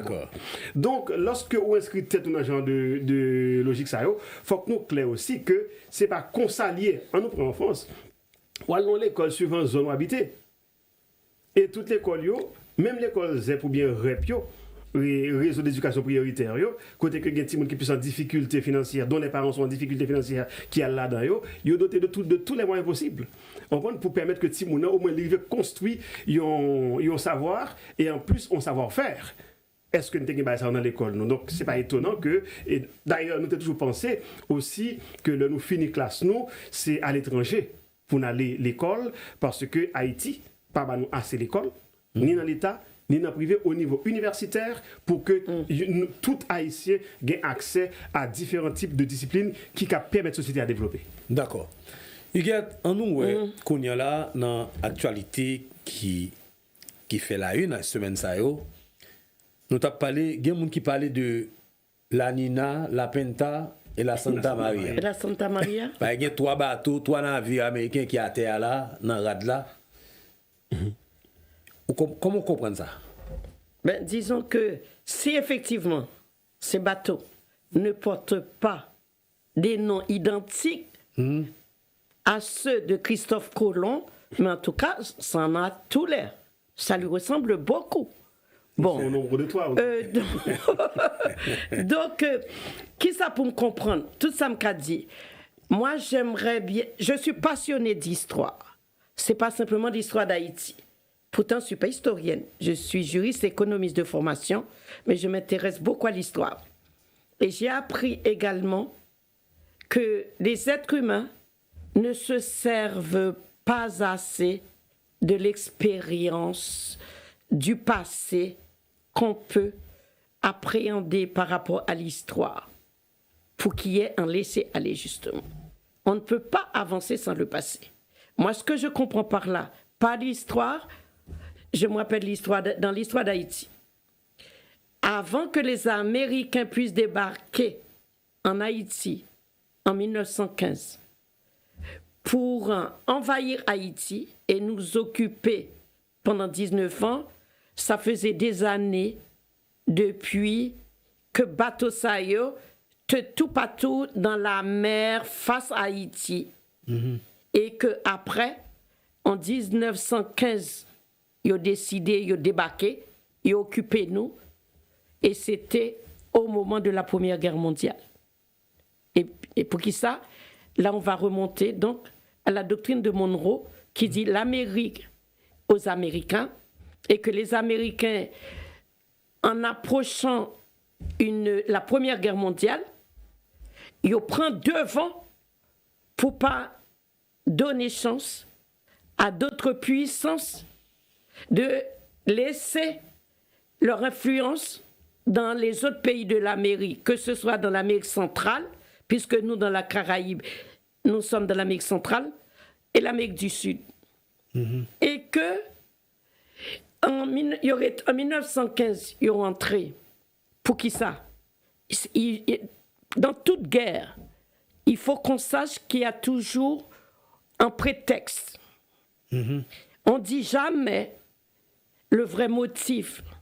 On saura jamais, même si les Américains nous envahissent ce samedi, pour l'opinion publique, ils le font en prétexte. Comme l'on a vu avec Maduro. C'était pareil pour nous. Ils ont dit que c'est parce qu'il y avait trop de désordre en Haïti. Et que ce qu'on peut comprendre dans l'histoire, c'est qu'avant 1915, et à fin 19e, parce que 1915, c'est le début du XXe siècle. Fin 19e siècle, les Allemands, les industriels allemands, sont très influents en Haïti, pas en Haïti seulement d'ailleurs. Et Haïti va assister à un début d'ère industrielle. C'est eux qui ont implanté les petites industries qui ont fonctionné peut-être jusqu'à l'époque de Baby Doc. L'on prend Brandt, Madsen, Asco. À l'époque des Allemands, ils avaient même construit un chemin de fer qui faisait le trajet et Port-au-Prince qui allait jusqu'à Saint-Marc. On a vu ça. Il y avait des tramways dans la ville de Port-au-Prince. Les Allemands étaient très influents en Haïti. Je crois même que si les Allemands étaient restés, l'industrie haïtienne aujourd'hui ne serait pas dans l'état qu'on connaît aujourd'hui. Je ne suis pas en train de faire l'éloge des Allemands. Je suis en train de faire un constat de l'histoire. Comme je viens de donner l'exemple. Chemin de fer. Les petites usines pour exporter les produits café, rhum, sucre. Après l'ère esclavagiste, on va entrer dans l'ère industrielle et les Allemands vont nous aider à les exporter. Et par la Première Guerre mondiale, les Américains qui ne veulent pas supporter la concurrence avec les Allemands en Amérique vont tout faire pour chasser les Allemands un peu partout. Et ce n'est pas qu'Haïti que les Américains ont envahi en 1915. Sauf que, par rapport, par exemple, aux Portoricains, ou même nous sommes mis debout, encore une deuxième fois, pour les chasser. En 1934, si vous écoutez un historien qui vous dit que les Américains sont partis d'eux-mêmes, non. Moi, je compare les cacos aux résistants français lors de la Deuxième Guerre mondiale. Sans les cacos, Haïti serait encore occupé sous la domination américaine. Sous la domination américaine. Donc, à l'époque, on a vu encore une deuxième ère d'une génération d'Haïtiens braves. D'ailleurs, si je parle comme ça aussi, maintenant, je profite, pendant que je parle de ça, pour dire que là où je suis né, était le fief des cacos. Le leader des cacos qui a émergé vient de chez nous, c'est Chalmaille Péral. Et je le dis, avant je le dis jamais, j'essaye de ne plus être traumatisé par ça, parce que mon père a été traumatisé. Son père est mort en traversant rivière Guayamouk. Enfin, le nom officiel dans la géographie d'Haïti s'appelle El Guayamouco. Et il est tombé en embuscade avec les militaires américains, parce qu'il y a toujours eu des traites qui vont informer les Américains, et les Américains savaient très bien à quelle heure ils allaient revenir de la région des Papayes pour traverser Passe-là. Sous Passe-là, je dis, c'est là qu'il y a Pont-Vincent. Et c'est là que Américain Ton, et comme Chalmaille Péral est là, comme tout soldat cap goumé avec un leader, premier devoir c'est protéger. Là, on n'a pas pu avoir Chalmaille Péral. Donc, on voit qu'on a connu des périodes qu'on ne comprend pas. Tantôt, on a des Haïtiens, braves. Tantôt, on voit une génération de lâches, comme celle d'aujourd'hui, qui est prête à vendre son âme au diable, à vendre le pays et qui est prête à ramper devant la communauté internationale. On a dit un bagage qui dit que par rapport avec la vie qu'il a, toujours un prétexte, etc., ou rappeler l'histoire, oui. ou dire avant 1915 que les Américains envahissent le pays, mais là tout près. Est-ce que vous voulez faire comprendre que faut faire attention avec toi dans la vie qu'il a? Est-ce que c'est pas en 1915 mais fait encore sous notre forme? Mais pour moi, c'est clair qu'on est à l'approche de la 3e guerre mondiale. Mais dans la géopolitique, qu'est-ce qu'on constate depuis même quelques années, même avec la guerre de l'Ukraine? On voit qu'il y a des tensions un peu partout dans le monde. Mais il y a aussi, un président qui se prend pour le président du monde, le roi du monde, qui a déjà envoyé des navires de guerre un peu partout au Moyen-Orient. Mais ça, c'est pas d'aujourd'hui. C'est pour ça que je pense qu'ils sont en train de préparer la 3e guerre mondiale. Et pour moi, ces navires sont là pour faire pression pour nous, pour bien comprendre que c'est pas pour Haïti en quelque sorte, mais c'est juste pour... c'est pour Haïti. C'est-à-dire que, pour moi, les gangs, depuis des années, c'est un phénomène qui n'est pas venu par hasard. C'est un phénomène qui a été bien organisé pour nous déstabiliser, pour semer la terreur dans la population, afin de nous mettre par terre. Parce que s'il y a cette 3e guerre mondiale, pour qu'on n'ait pas un mot à dire, que nous puissions rien faire. Et c'est ce qui s'est passé. Et même quand on parle de la présidence d'Aristide, c'est un grand tort. Et cette préparation est là depuis même. Ce qu'on ne comprend pas, nous les Noirs, je dirais, les Occidentaux, ils ont des laboratoires. Ils analysent ce qui peut arriver, même des années à venir. Par exemple, on a parlé de l'occupation américaine, c'est pour ça que j'en parlais. On a cru, nous, que les Américains étaient partis en 1934. Ils ne sont jamais partis. Pour moi, ils sont toujours là, de manière informelle.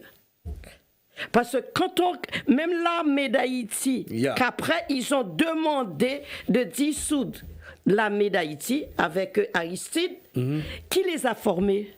Mais c'est les Américains. Magloire, tous ces gens-là sont partis en formation en Amérique, aux États-Unis. Mais ce n'est pas simplement la préparation pour conditionner le peuple haïtien sous le nouvel ordre mondial de la géopolitique. Et même Josué a parlé tout à l'heure, pour arriver au Core Group, il n'a jamais été créé pour venir soutenir Haïti. Le motif officiel même sur papier qui a été signé, c'était de mettre... Ils ont mis Haïti sous tutelle. C'est ça, le vrai rôle du Core Group. C'est une nouvelle forme nous sommes dans la néo-colonisation. C'est la nouvelle forme de colonisation. Très bien. On va vous coloniser, vous allez être toujours sous le même joug de leur influence. Vous croyez qu'ils ne sont pas là, pourtant ce sont eux qui sont là pour tout diriger, tout gouverner. Sauf qu'avec les gangs, de plus en plus, puisqu'ils savent ils veulent faire la 3e guerre mondiale. D'accord. Et qu'ils vont tout faire pour nous soumettre à leurs décisions. Nous n'avons plus d'autodétermination, ils ne nous respectent plus, on le voit. Mais sauf que quand mon ami a dit, moi je l'ai toujours dit dès le début, les principaux responsables, ce sont nous-mêmes. S'il n'y avait pas de conseil en Haïti, eux non plus, ils ne pourraient pas faire ce qu'ils sont en train de faire en sous-main. Sauf que là, ils n'ont plus besoin de se cacher.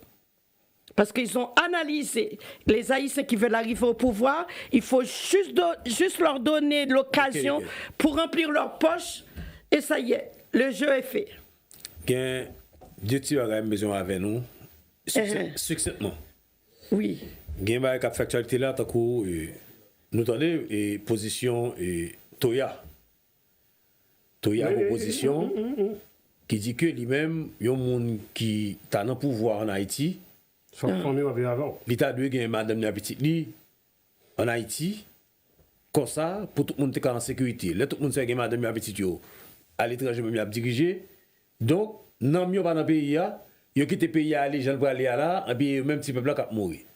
Est-ce que nous avons avis contre ça ou bien nous appuyer ça ou même Josué?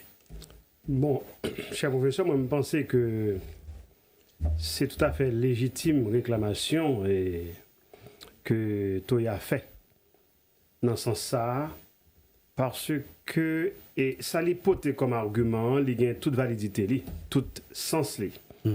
Pour lui-même, si on engage dans la gestion de la chose publique, donc de la cité, et pour faire une bonne gestion, pour engager pleinement. Parce que il pose des problématiques de l'engagement. Pas la problématique, est-ce que c'est un monde qui gagne madame, combien madame li gagne, c'est pas ça le poser comme problème. Et c'est est-ce qu'un monde qui est petit, est-ce que combien petit li gagne, non. Et je pense que le problème, ça le pose comme problématique là, il est très important. Dans la mesure où, si ou gagne petit tout en Haïti, il y a l'école en Haïti, il y a l'université en Haïti, il y a préparé en Haïti, ça ne veut pas dire que tout le monde n'est pas capable de faire une expérience de yo, non. Je ne pense pas que quelqu'un n'est capable d'accepter un totalitarisme fondé sur la dictée de quiconque. Tout le monde est libre en fait de choisir là où il veut vivre, là où il peut vivre. Mais il précise pour qui catégorie monde qui doit gagner madame yo ou bien mari yo ak petit yo en dans pays à bon côté yo, parce que ça permet qui ça que on pas prendre des décisions qui défavorables à pays parce que madame yo ak petit yo bien mari yo concernés par ça, donc yo pral victime de ça. C'est-à-dire que ça renvoie à on va dire à l'automatisation de l'engagement politicien. OK. Huguette, et ou même moi-même, c'est vrai que Salzia a beaucoup de sens. Mais connaissant bien mes compatriotes, je ne crois pas du tout que, ce sera parce que, comment dire, nos prédateurs puissent avoir leurs femmes ou leurs enfants dans le pays qui ne vont pas trahir le pays. Ça ne va pas les empêcher. Pour moi, il faut qu'on apprenne à avoir affaire à une classe de politiciens en Haïti pour diriger Haïti, une classe de politiciens qui soit différente des Haïtiens d'aujourd'hui, qui sont au pouvoir, qui ne soient pas des prédateurs, des vautours même je dirais, qui cherchent qu'à dévorer le peuple haïtien. Excusez-moi si je suis un peu brutal, mais c'est bien le mot pour moi. Il n'y a rien pour le peuple et tout pour eux. Ils peuvent toujours trahir le pays pour des millions. Ils ont de l'argent pour se protéger. Là où ils habitent, il ne faut pas oublier que ces gens-là ne vivent pas dans la masse. On a payé des gangs, mais pour détruire les petits pauvres. Mais pas les oligarques, pas les riches qui vivent dans les hauteurs. Si on voit qu'il y a des gangs qui vont essayer d'assassiner un oligarque, un homme d'affaires, ça qui est un autre problème. Prenons le cas de Éric Jean-Baptiste, le dernier secrétaire de la DNP qui a été assassiné par des gangs. C'est un autre problème. Ces gens-là, ils roulent même dans des 4x4 blindés parce qu'ils ont de l'argent. C'est pas ça qui va les empêcher de trahir le pays pour de l'argent. Quand je vois, comment il s'appelle, c'est Joseph Lambert qui a fait une vidéo pour avouer comment Clinton lui a fait des menaces en lui disant que si il ne met pas Martelly en tête, ils vont supprimer son visa. Comment un Haïtien qui fut sénateur n'ait pas eu honte de dire qu'il a trahi son pays pour un visa. Et le pire encore, c'est que nous, moi je dis que le peuple haïtien vient plus mal passer bourrique. On te dit ça pour me faire dans le téléphone. Parce que nous avons un proverbe en Haïti qui dit que ou pas qu'à forcer bourrique boire de l'eau. Actuellement là, il y a forcé peuple haïtien boire de l'eau en mer. Les nous dit que nous pas qu'à forcer bourrique boire de l'eau. Moi me fait en province, n'a parlé les bourriques qui traverser rivière et que c'est de l'eau douce, s'il pas veut boire d'eau ou mettre battre le pas boire. Aujourd'hui, il y a forcé peuple haïtien boire de l'eau en mer. Nous pas camper, nous pas dit rien. Par contre, tu m'as parlé de ça là pour 7 février qui approche. On peut gagner des navires de guerre. Nous n'avons pas assez de temps. Facile pour ces carnaval pour l'alchita pour le danser le week-end prochain. Et la préparer pour le danser le week-end prochain. Comment est-ce que ça va faire ennemi là? On va le faire ennemi. Ah, on va faire ennemi avec. On va le faire ennemi là parce que ça n'a aucun sens. Ça n'a aucun sens. C'est là qu'on voit que le peuple haïtien a dormi. Tout ça au besoin. Il ne faut pas comprendre que occidentaux, c'est ça la tente de roue. Pour montrer le comportement des cervelés, comme si nous n'avons pas de cerveau et que nous ne pouvons pas réfléchir. On ne peut pas mettre des navires de guerre en face ou déjà dans l'enfer des gangs et puis pourquoi que c'est danser pour aller danser. Et même là parce que nous allons finir là et pas oublier que Jovenel Moïse te dit que le 7 février 2021, je crois, la veille, il a arrêté un paquet de bonnes monde, il a dit que tu as fait coup d'État, etc. Et puis non. Alors c'est du 6 au 7, dans la nuit du 6 au 7. Alors que le 7 même dans la journée, Jovenel Moïse prend un hélicoptère, il allait dans le carnaval Jacques Mel. Là, le carnaval Jacques Mel, alors que il y a un paquet de monde, soi-disant, il a fait coup d'État. Si tu as fait coup d'État. Mais c'est logique. Normalement, si tu as fait coup d'État réellement, ou pour qu'on compte sous c'est un pays, ou pas qu'à lever pour prendre l'hélicoptère ou aller. Donc tu as dit que c'était toujours mascarade. Mais ça prouve que nous ne sommes pas logiques. C'est ce que je disais tout à l'heure. Et malheureusement, nous ne pouvons plus réfléchir. Aussi bien le peuple haïtien qui est en train d'endurer un enfer, que ceux qui veulent arriver au pouvoir ne font que démontrer à la communauté internationale que nous ne pouvons plus réfléchir, nous n'avons plus aucune capacité de diriger un pays et ça explique pourquoi ce pays est dans l'abîme aujourd'hui.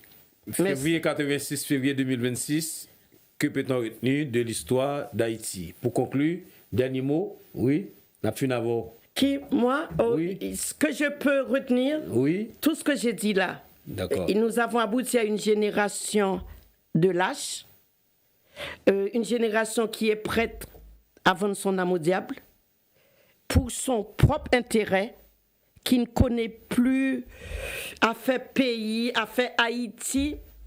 Et le pire encore, moi qui fais partie de la diaspora, on n'a pas eu le temps d'en parler. La diaspora a ses responsabilités dans cette affaire. Parce que depuis que l'Haïtien a commencé par partir à l'étranger, qu'est-ce qu'on fait? On n'a fait qu'alimenter ce désir chez les Haïtiens sur place. En fin de compte, Haïtiens disent en bouche que le Haïti, mais ils n'aiment pas vraiment Haïti. Le seul espoir d'un Haïtien aujourd'hui, c'est de partir à l'étranger. Il n'y a aucun Haïtien en Haïti qui pensait pays.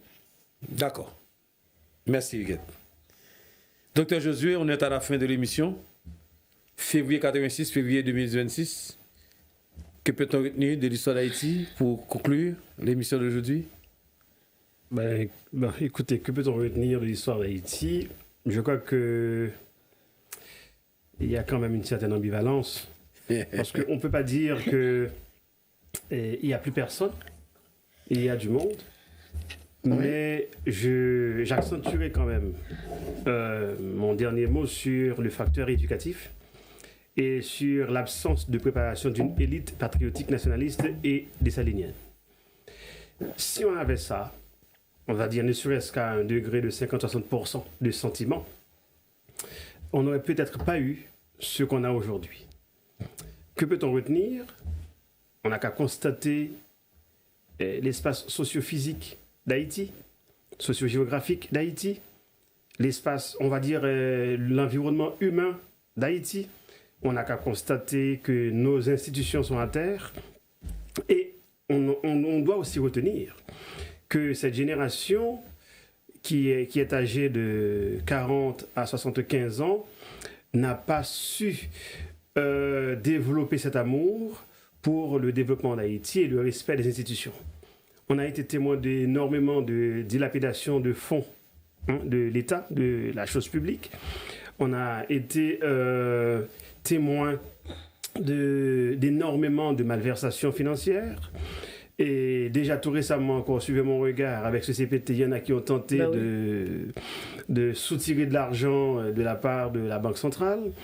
Donc, le sentiment, on va dire l'attitude, le réflexe du vice et du vol est devenu un réflexe courant et commun, voire pérenne, dans l'action politique haïtienne parce qu'effectivement, les institutions et la loi ne sont pas respectées en Haïti. Et du fait que de ce manque de respect, qui est une conséquence, bien sûr, du facteur éducatif et de l'absence d'une élite nationaliste et patriotique, alors on en est arrivé là. Donc, est-ce qu'il y a encore du monde? Il y en a. Mais maintenant, on va dire qui se ressemble, s'assemble. On voit qu'il y a quand même eu une assemblée de coquins qui ont formé un certain gouvernement illégitime et illégal en Haïti, au vu au sud de tout le monde, et qui recevaient ses ordres du corps groupe et du CARICOM. Donc, on va dire des acteurs de l'ingérence en Haïti, dans la société haïtienne, dans la politique haïtienne, dans le gouvernement, on va dire, du pays. Donc, on voit qu'il n'y a pas d'économie qui fonctionne, professeur, donc l'économie est à terre. Et on a quand même des gens qui veulent constituer une force armée, mais on n'a pas d'armée fonctionnel en Haïti aujourd'hui parce qu'on a un embargo qui nous empêche en fait d'importer des armes, tandis que des bandits ont des armes lourdes, des armes de guerre et entre leurs mains qui sont venues de l'étranger, donc qu'ils possèdent. Et Huguette a dit que c'est tout à fait concocté. Moi, c'est ce que je dis depuis des années, que dans toutes les émissions où je suis passé, à RMCU et un peu partout, et avec Michel Royal, etc., et que c'est une programmation. Et cette programmation ne date pas d'aujourd'hui, ça date depuis l'époque de la colonisation, depuis l'époque des conquêtes coloniales. Parce que nous, autres Haïtiens, nous représentons, et on va dire cet affront vis-à-vis de l'ordre établi par les occupants, par les colons, et nous sommes, on va dire, les premiers libres de la terre, et ça, nous le payons aujourd'hui. Il ne faut pas non plus se leurrer.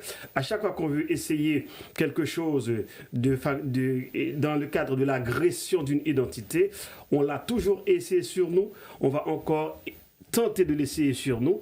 Donc maintenant, c'est à nous de prendre notre destin en main, de nous entendre sur l'avenir de notre société, de notre pays. Merci. Donc d'éduquer notre peuple pour qu'on n'en arrive plus là. Parce que dans 25 ans encore, serais-je en vie, Huguette, as-tu envie, as-tu envie, peut-être que c'est d'autres qui devront à dire la même chose. Et on aimerait qu'on dise autre chose plutôt que la même chose. Voilà. Voilà. Et mesdames, messieurs, nous sommes arrivés vraiment à la fin de l'émission. Je tiens à remercier Madame Huguette Masselin qui a accepté notre invitation et qui vient nous représenter Monde là. Et merci. Docteur Josué, merci pour l'éclairage. Et à chaque fois, nous fait appel avec nous, toujours répondre pour télévision ça. Et puis nous remercions en même temps et Jude Hazard, que nous perdions un bon moment, mais qui était là, qui est venu parler dans nos MDLH.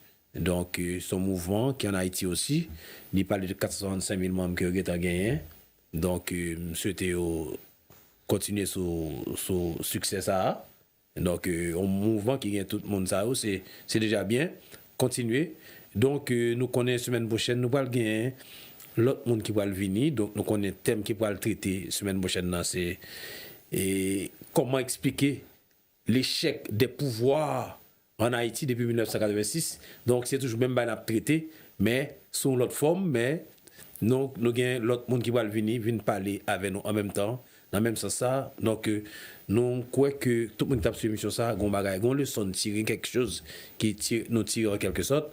Donc, je dit non seulement rester branché l'émission, ça, rester branché télévision, parce que après ce screenshot là, pour notre programmation qui va venir. Donc, nous avons rendez-vous à la prochaine pour notre émission pareille, pour 51e. Bonsoir.